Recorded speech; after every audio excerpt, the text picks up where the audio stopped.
we go. Welcome back to another episode, my lords, ladies and gentlemen. I hope this finds you well and the days are treating you kindly. Bob, how's it going, sir? Yes, very good. It's nice to have had a week off, but Yeah. had a strange phenomenon this afternoon. Something very strange fell out of the sky. Um, but it was wet, so I think it might have been rain, but I've forgotten what it looked like.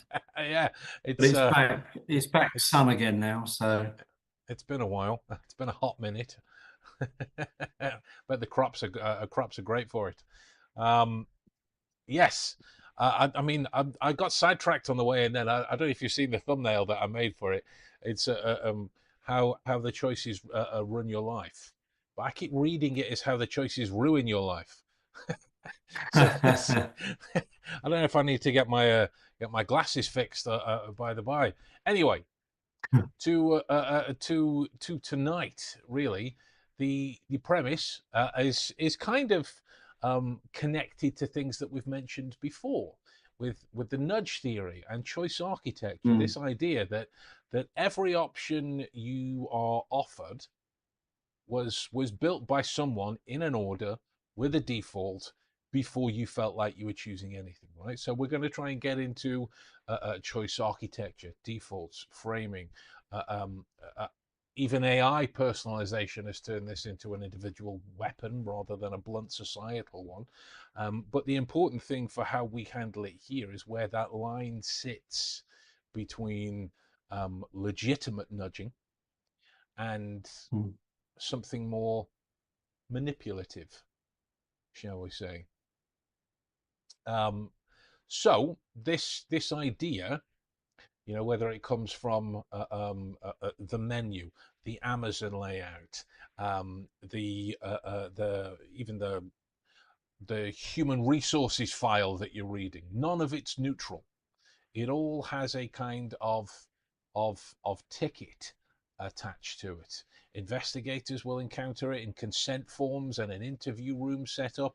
Corporate professionals, they will build it into contracts and onboarding flows and policy documents, most of the time without naming what they're doing.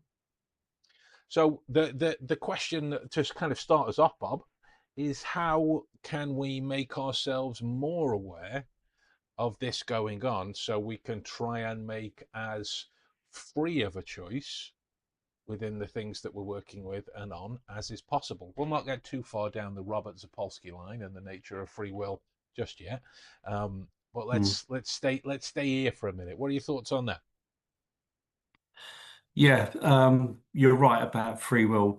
It's debatable whether that actually, and we're being nudged all the time. And Mm, I think the concept of choice architecture, Fowler and Sunstein were the Sunstein, yeah. people who came up with that title.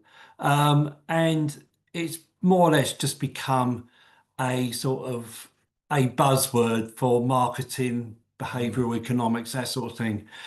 But what I really think it is it's the architecture of influence.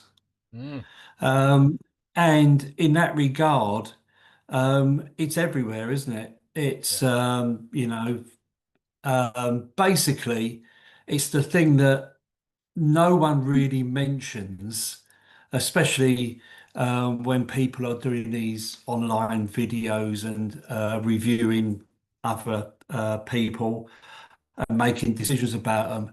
What they very rarely mention is the impact of the environment. Mm, And we don't choose in isolation.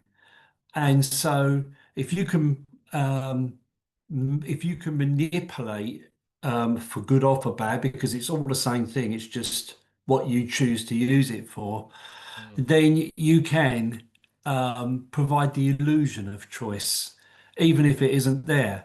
And that goes from everything, doesn't it? From magicians oh yeah. who who are saying to you, you can choose that, but subconsciously they're saying, but I don't want you to choose that. I want you to Yeah, choose this.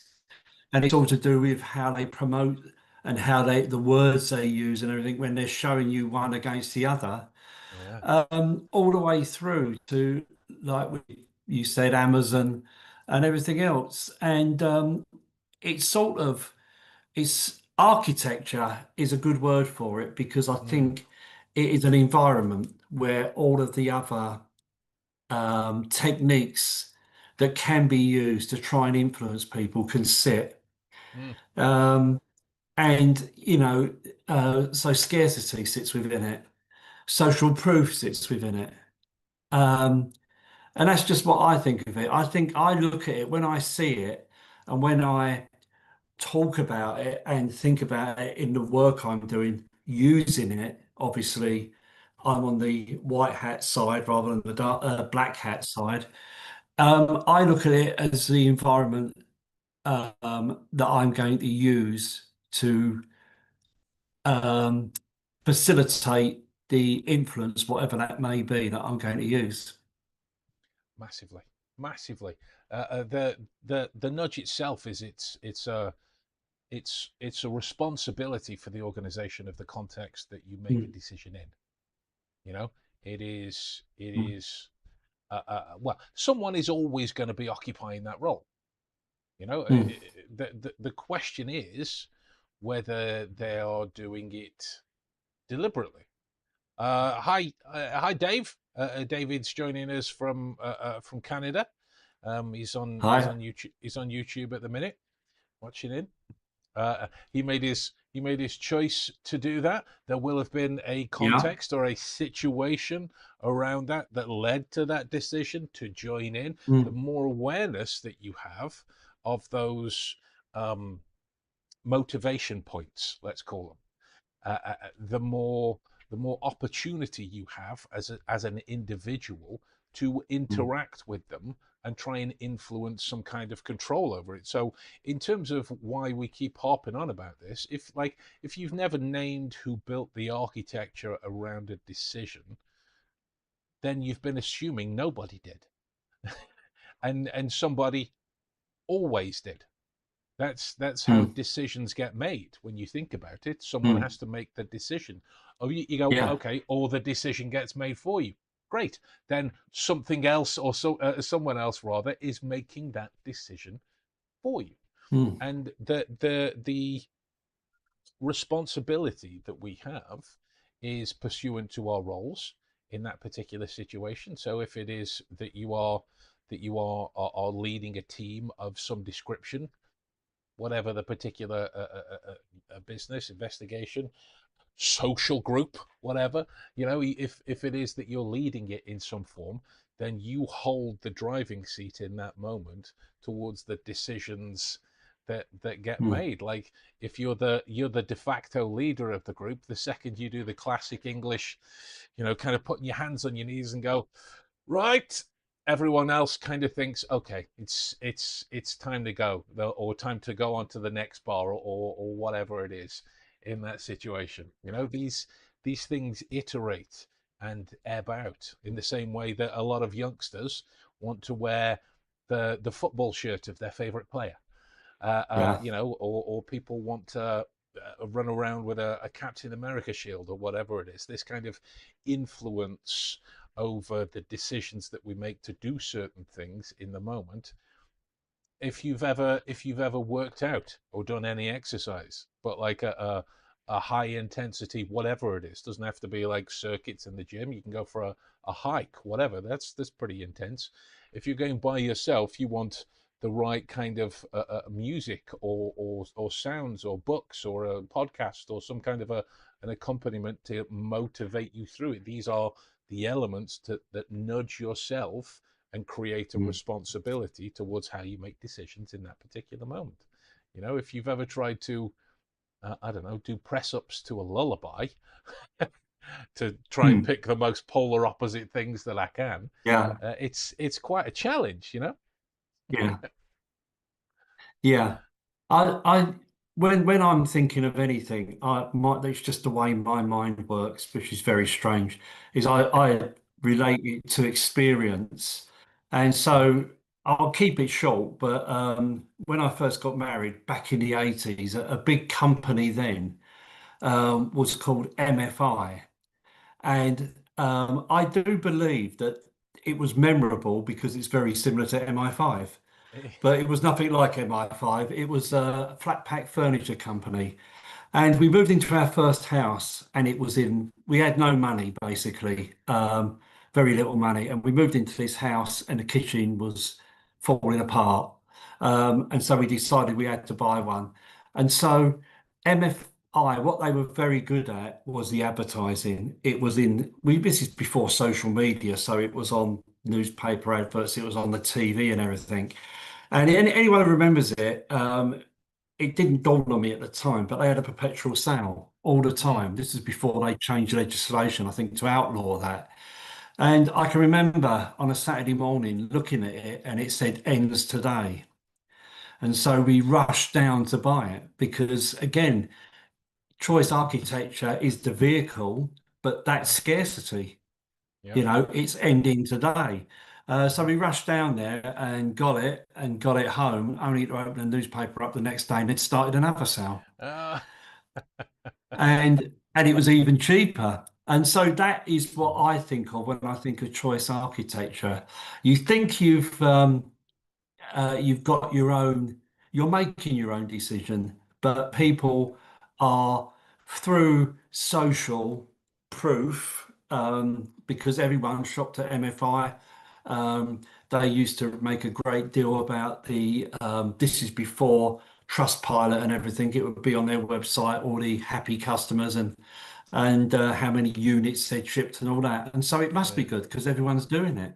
absolutely. And so that is nudging you towards a choice. And it's Yeah. no different to the fraudster or anything else who deceives you, or the man with the cups where you think you've got to find where the ball is. It's all a similar thing, isn't it? 100% it is. 100% it is. And I just want to let you know as well, my dad used to call it MI5. Like, I sincerely, when there was a branch of it, maybe 10 minutes from my childhood home. I'm just popping up to MI5. You go, all right, Dad, see you in a Mm. minute. I think it was done on purpose. I think it's a very Yeah, clever bit of marketing, I think because it's there are spot on. other examples of that, aren't there, of companies who've used Yeah, something that sounds a lot like something or puts that picture in your mind. yeah, yeah, 100%, 100%.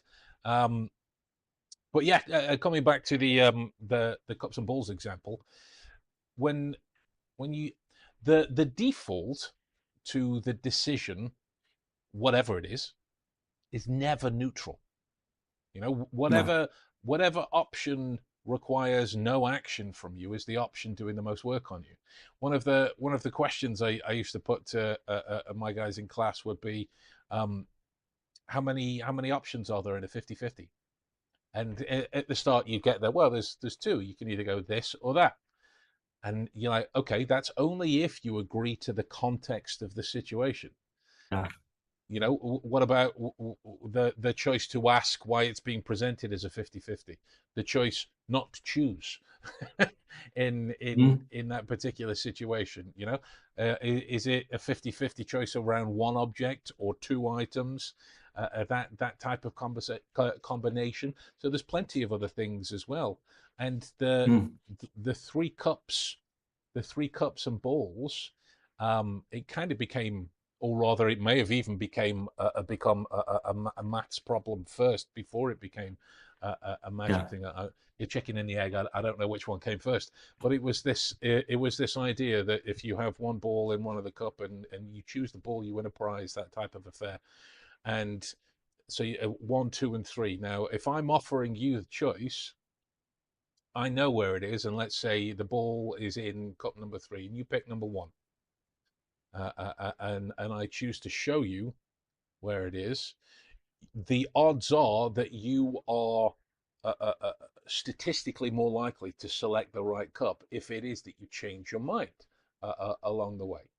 You know, if you change your mind, but the simple fact that I know where it is and choosing to show one of the Mm, cups empties, that's an influence point towards your decision in yeah. that particular moment.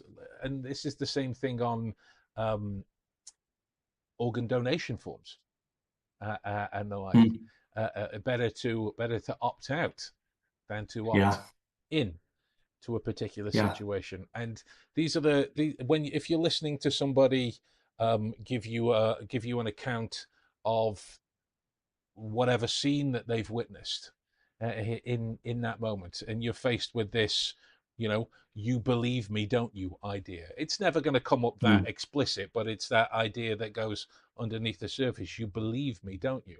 There is a choice there that the mm, situation is going to try and nudge you into, one way or the other. The second it's entertained rather than held as many options as possible, you're doing a mm. disservice to the information that's there. It's a challenge to walk down. So, um, Dave says the guy with the cups is clearly more honest. Yeah, yeah, maybe. That's it. That's it. So if you're the one drafting the form, if you're deciding the outcome before anyone reads a word of it, that's not a neutral design. That's a Mm. Yeah, decision, but it's in paperwork form. you yeah, know? yeah, yeah.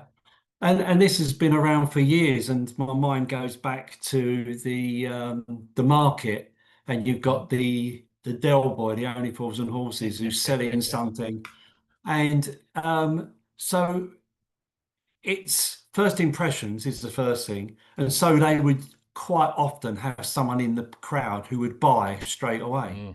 Mm. Mm. And that also becomes the anchor becomes, well, you can have it for that, but I'm going to give it to you for this. Mm. And so it's all the same, isn't it? Yeah. It's like the way you present information, the first impressions, anchoring them to a piece of information, and then either going up or away, or however you manipulate it. But that is your piece of information that you're going to use Mm. as the bait towards wherever you're going to go.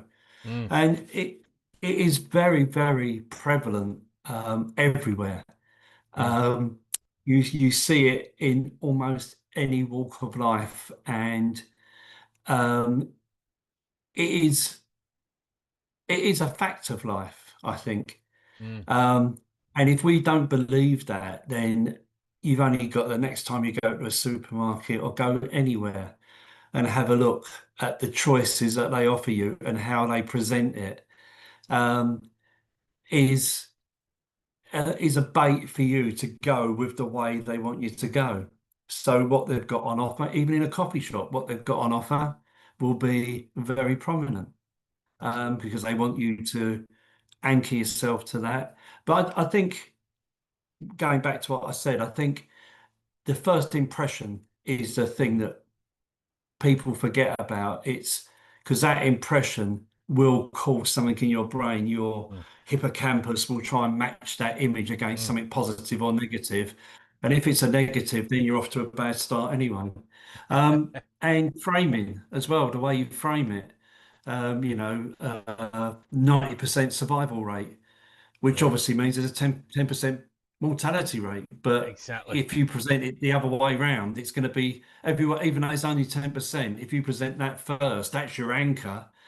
Yeah. And you've already created that image in people's minds, because that's what all this is about, isn't it? All nudging is That's it. about understanding that people think in pictures, they don't think in words.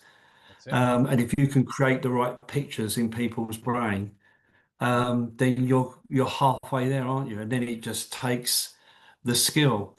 Um, but from my perspective, and I don't know how you feel about this, I feel that when we talk about these things, there is there is a stigma attached to them in a certain regard, because Yes. people are being bombarded, and the anchor that they hear all the time is that these are things used to manipulate people. Yeah. Oh, yeah. And that's not the case, is it? You No. can use all of these things for the right reasons to help Yeah. people align with you, so that you can have the good relationship or whatever you want from it. I don't know. What do you think about that?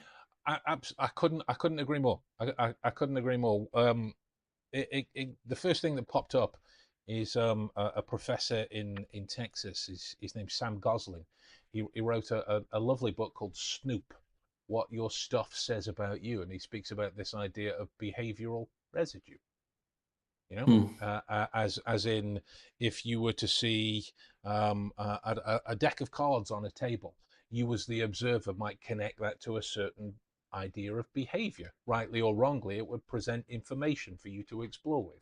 That type of thing. You see yeah, dumbbells on the floor, behavioral residue. You find out that they haven't done the dishes in a while, behavioral, that type of thing. And it connects to this idea that I've been working on, about objects have a purpose and use, right? Purpose and use. mm, I can use a pen to write notes, but I can use it to attack people if I really were so inclined. I can use my Mac to do all of this kind of thing, but if I really wanted to, I could use it as a paperweight. So if you look at that idea between purpose and use, it tells you more about the individual in those particular moments for how they're choosing to yeah, do something. If you find out the information about the architect of the decision that's been trying to be mm, placed in front of you, and understand, okay, what's the purpose of it, but how are they choosing to use it as well in those particular situations? It's a great reveal. It's a yeah, great reveal. Choice architecture. It doesn't necessarily target your reasoning, your ability to think. It more targets the part of you that isn't reasoning at all. yeah, you know, it's that Kahneman system one and system two thing. System one defaults familiar patterns, low effort choices. System two, slower, effortful, consulted far mm, less than people assume. So for anyone mm, reading a witness statement, or negotiating under some kind of time pressure, they're watching system one make decisions in real time. yeah, Other people kind of try and add in themselves as well. So the architecture itself isn't trying to convince you, it's trying to make sure that you don't have to decide. you yeah, know, it's that, like you said right the way back at the start, the illusion of choice. Persuasion needs your mm, attention. My favorite thing, and obviously being of that side of things, my favorite, I've watched a lot, so my favorite thing to watch magicians do, particularly close-up magicians, or anyone that really does any sleight of hand, is the choices that they offer to create this idea that they never touched anything. yeah, You know, that's what I like. They hand the cards out, and they do the whole pick a card thing. They take it back, and then they put them down, and then they do this. And then they start saying, so obviously I'm not touching them. I've never touched them. Yes, I agree with this. You're not touching at that moment, so you don't have to decide the specificities, because they're feeding you the idea mm, of what just happened yeah, in that moment, and you either accept it or you don't. And those mm, those kinds of ways of using that to create a fun moment of mystery. mm, There's so many ways I've seen it done, and I think that's particularly insightful when it comes to yeah, this observation practice around humans. Persuasion needs your attention. Architecture doesn't. yeah, It's already a structure by that stage. yeah, yeah. And the thing that I always come back to in this type of thing is East, which was created by the Behavioural Insights team, the government agency. And East, I think, encapsulates what you have to do, because simplicity influences behaviour. Mm, So East means make it easy, accessible, um, social, and time relevant. And if you mm, fit all those together, and that's how they did all the sloganing and everything during the pandemic, and a lot of their other things, the choice architecture they used when they were advising. And one of the specific things they did is they were responsible for the opt-in, sorry, the right. opt-out rather The than opt out. opt-in, which is Mm, another way of doing it. So you think you've got choice, mm, but the and it's happened to me, and I went on my accounts and realised that I'm still signed up for Now TV. I got it about 6 months ago Right. to watch something, Yeah. and because you have to tell them you don't want it anymore, rather than them telling you it's Mm. it's coming up for renewal, I've just kept it going and spent more or less £100 for nothing. Oh, I mean, I've done it myself as well. This the same thing. Not with Now TV. I have this. Well, I cancelled it too late. The subscription to masterclass.com, Mm, and I only wanted it for a couple of masterclasses, and to see them and practice and think about it, work with the material. Great, very happy. But I didn't mm, need it after that. There was nothing on there that interested me. mm, I just it wasn't there. It didn't remind me.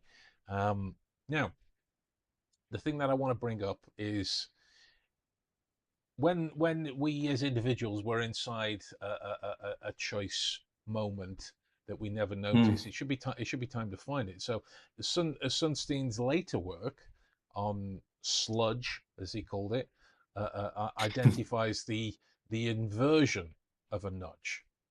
So mm, it is friction that is deliberately mm, added to make an option harder to take. mm. It's in cancellation flows and refund processes, and the like. So for us Yeah. as individuals, we can practice by taking a form, a contract, or some kind of process that we use weekly, monthly, whatever it is, and we can list every default setting for each one and ask who benefits if nobody changes it. And Mm, if you look at it through um, investigative or consent contexts, an unexamined default can really favor the institution over the individual every single mm, time it's used, and nobody involved has to feel like they did anything wrong. mm. It's an audit skill. In Yeah. the one that I like seeing when I'm canceling something is, you get the reasons that you want to leave. Fine, good business practice, feedback, learn from the people that are leaving. But then they'll create some kind of offer, some kind of discount. Well, if you'd have made that more aware ahead of time, maybe I wouldn't have even considered leaving. But then the no, I still want to cancel is always in such tiny writing, and like in a font that's barely readable, Yeah. against the backdrop. So, Bob, we're at that time. Your final thoughts, if you would, Right. I've on been thinking about it before we did this, and it's crystallized it while we're doing that. And that's the thought that these people who do listen to this, something to think about. Behavior is often designed before it's observed.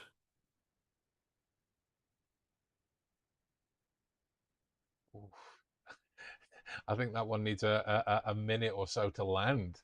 Behavior is often designed before it's And observed. I think Yeah. what I'm saying about that, Billy, is that one of the biggest mistakes we make as humans is if we're analysing behaviour, we must examine the environment in which it happened.